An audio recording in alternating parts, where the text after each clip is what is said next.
মানুষই মরণশীল। আল্লাহ তাআলার ঘোষণা, প্রতিটি জীবনকেই মৃত্যুর স্বাদ আস্বাদন করতে হবে। হাসরের ময়দানে একত্রিত করা ও বিচার শুরু হওয়ার আগে কবরেই মানুষের সংক্ষিপ্ত হিসাব তথা পরীক্ষা শুরু হয়ে যাবে।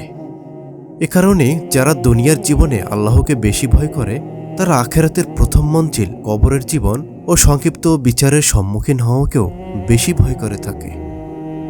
তাকওয়াবানদের এ ভয়ের অন্যতম কারণ হল, যারা কবরের সংক্ষিপ্ত বিচারে পার পেয়ে যাবে, তাদের পরবর্তী ধাপগুলো সহজ হয়ে যাবে। আর যারা কবরের সংক্ষিপ্ত বিচারে আটকে যাবে, তাদের দুঃখ ও লাঞ্ছনার শেষ নেই। কবরের এ সংক্ষিপ্ত বিচার তথা প্রশ্নোত্তর পর্ব পরকালীন জীবনের উপর বিশ্বাসের প্রথম স্তর। মূলত কবরের সংক্ষিপ্ত বিচার শুরু হয় মৃত্যুর পর। মৃত ব্যক্তিকে যখন প্রথমে কবরে রাখা হবে, তখন মুনকার নাকির নামক অপরিচিত অদ্ভুত ও বিকট আকৃতির দুজন ফেরেশতা কবরে আসবেন, যাদেরকে দেখলে মুমিন ব্যক্তিরা ভয় পাবে না, কিন্তু অপরাধী ব্যক্তিরা অস্বাভাবিকভাবে ভয় পেয়ে যাবে। আর সেখানেই শুরু হয়ে যাবে প্রশ্নোত্তরমূলক সংক্ষিপ্ত বিচার। যারা প্রশ্নের উত্তরগুলো যথাযথ দিতে পারবে, তারাই হবে সফলকাম ব্যক্তি। আর যারা সংক্ষিপ্ত বিচারালয়ের প্রশ্নের উত্তর দিতে পারবে না, তারা হবে ব্যর্থ। প্রথমে মুনকার নকির কবরে এসে মৃত ব্যক্তিকে শোয়া থেকে উঠিয়ে বসাবেন। অতঃপর ধারাবাহিকভাবে 3টি প্রশ্ন করবে। প্রথম প্রশ্ন হল, মান রব্বুকা, অর্থাৎ আপনার প্রভু কে?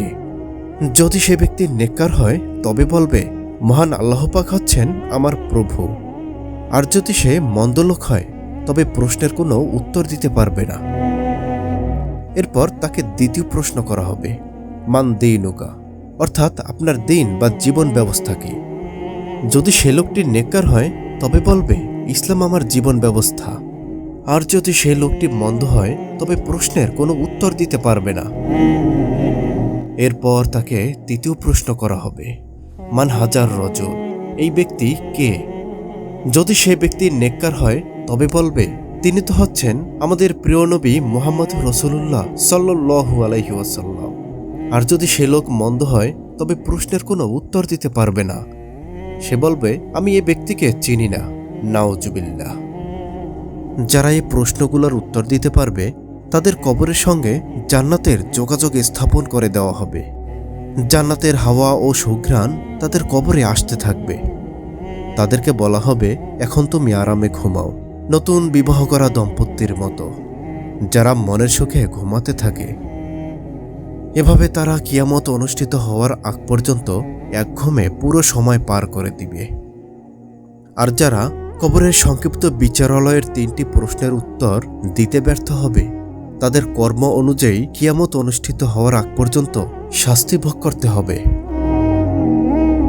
পরিশেষে কবরের সফলতা লাভে কুরআনে সুসংবাদ গ্রহণ করাই মুমিন মুসলমানের একান্ত কর্তব্য। মহান আল্লাহ তাআলা সংক্ষিপ্ত বিচারালয়ে মুনকার নকিরের প্রশ্নের উত্তর সহজ হওয়ার বিষয়গুলো উল্লেখ করেছেন। তিনি বলেন, যারা শাশ্বত বাণীতে বিশ্বাসী, আল্লাহ তাদের দুনিয়া এবং আখেরাতেও এ কালেমা তথা ইমানের উপর প্রতিষ্ঠিত রাখেন। সূরা ইব্রাহিম আয়াত নং 27। আল্লাহ তাআলা মুসলিম উম্মাহকে পরকালের সংক্ষিপ্ত বিচারালয়ে সফল হওয়ার মাধ্যমে চূড়ান্ত বিচার ফয়সালার কামিয়াবি হওয়ার তাওফিক দান করুন। কুরআন সুন্নাহ মোতাবেক জীবন পরিচালনা করার তাওফিক দান করুন। আমিন।